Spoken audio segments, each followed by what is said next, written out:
नमस्कार बालमित्र मैत्रिणींनो, मी मंगला वलगावकर. माझं मंगला आजीच्या धमाल गोष्टी नावाचं यूट्यूब चॅनल आहे आणि मी तुम्हाला त्याच्यावर निरनिराळ्या गोष्टी सांगते. काही श्लोक शिकवते, काही अनुभव सांगते, काही प्रसंग सांगते आणि मोठ्या माणसांसाठी सुद्धा काही ललित लेख आणि काही अनुभवाचं सांगत असते. तर माझं चॅनल सबस्क्राईब करा, मित्रमैत्रिणींना सांगा, शेअर करा आणि लाईक पण करत जा बरं का. आज आता मी तुम्हाला जी गोष्ट सांगणार आहे ना, त्या गोष्टीचं नाव आहे संस्कृत भाषेचं महत्त्व. काय नाव आहे? संस्कृत भाषेचं महत्त्व. तर संस्कृत भाषा ही देवनागरी भाषा म्हणतात तिला आणि ही सर्वात जुनी भाषा आहे, सर्व भाषांची जननी आहे.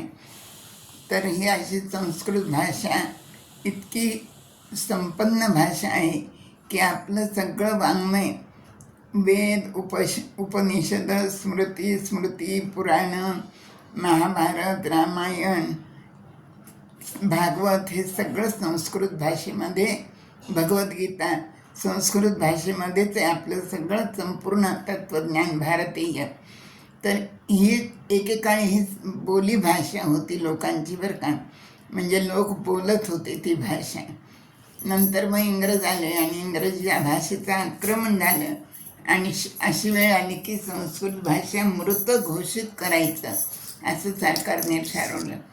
पण ती मृत घोषित करू नये म्हणून प्रयत्न करणारे पण खूप लोक होते आणि त्यामुळे ती संस्कृत भाषा अजूनही टिकून आहे. तर ह्या भाषेचं वैशिष्ट्य असं आहे की तिच्यामध्ये शब्दभांडार इतकं विपुल आहे, खूप शब्द आहेत तिच्यामध्ये.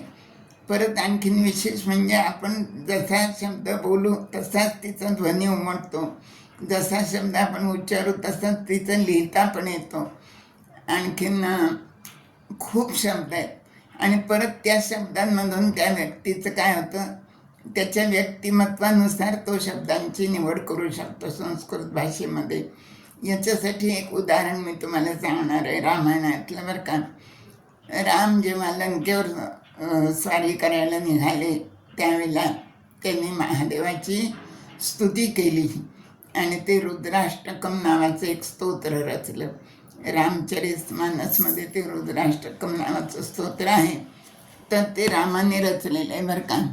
त्याची सुरुवात अशी आहे, नमामि शमीशान निर्वाण रूपम विभुं व्यापकं ब्रह्मदेवस्वरूपं निजं निर्गुणं निर्विकल्पं निरीहं चिदाकाशमाकाशवासं भजेहं. हे रामाने रचलेले स्तोत्र.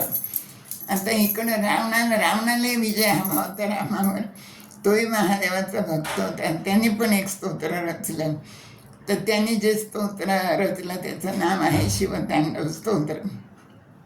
तर त्याच्यातले शब्द ऐका बरं का. डमट डमट डमट डमट निनादवंटमर्मयं चकार चंड तांडवं तनोतु न शिव शिवं धगत धगत धगज्वलल्ललाट पट्ट पावके किशोर चंद्रशेखरे रती प्रतीक्षणं मम. तर हा रामाने रचलेलं शिवतांडव स्तोत्र. त्यात हा श्लोक आणि हा रुद्राष्टकममधला श्लोक आणि शिवतांडवमधला श्लोक, दोन्ही श्लोक जर एखाद्या 5 वर्षाच्या मुलाला म्हणून दाखवले आणि त्याला जर विचारलं की यातला कोणता श्लोक रावणाने लिहिलेला म्हणलेला असेल, तो बालक काही न कळत असताना, संस्कृत येत नसताना, न समजता सुद्धा तो त्या श्लोकावरून सांगू शकेल की हा शिवतांडव हे रावणाने रचलेले, आणखीन रुद्राष्टकम हे रामाने रचलेले.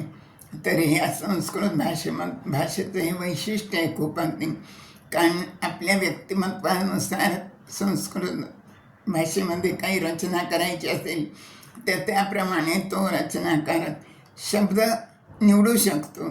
ही विशेषता आहे या संस्कृत भाषेची आणि ही सर्व भाषांची जननी आहे आणि एकेकाळी ही बोली भाषा होती. आपण आज जसं मराठी बोलतो घराघरात, तर त्याप्रमाणे ही भाषा सगळेजण बोलत होते. तर असं एक गमतीशीर प्रसंग आज मी तुम्हाला सांगितला. धन्यवाद.